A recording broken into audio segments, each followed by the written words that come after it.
Okay, so you've gotten the diagnosis, and now we're getting down to business of making it better. Okay? There are people who can help you with concrete steps like organizing your house, that can help you develop systems in business, color-coded folders, systematic ways of reviewing what you're doing and making sure that you're not forgetting key aspects of business. You know, if you work for a corporation, it's very different than if you have your own business. And there are people who can help you with that.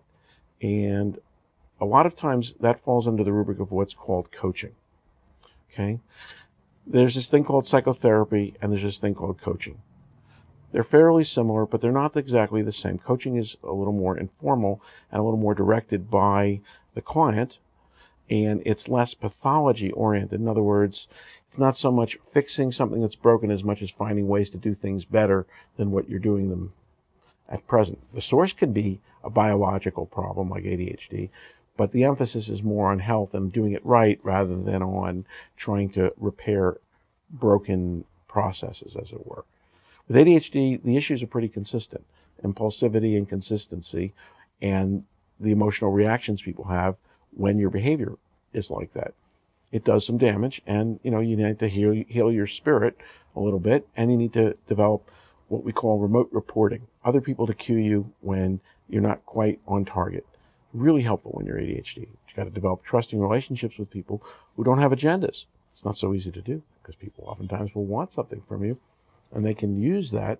So you have to be careful about who you pick to be your outside reporting source. But when you do set up people to give you cues, that can really help keep you more on target, get things done without feeling beaten up or manipulated. A professional coach is somebody who is systematically giving you that feedback, is helping you find those people in your environment, identify them, train them. It might even bring those people in and work with you as a family, or work with in your place of work with whoever you work with, to kind of help set up and develop those systems that will get you optimal. Just like with medication, how you want to get that to an optimal level, you want to get your environment tuned so that you're able to be optimal. So if you're not a detail person, someone else should be in charge of detail. You have to take a proportionate share of work from them, and they'll do the details, you'll do the big picture.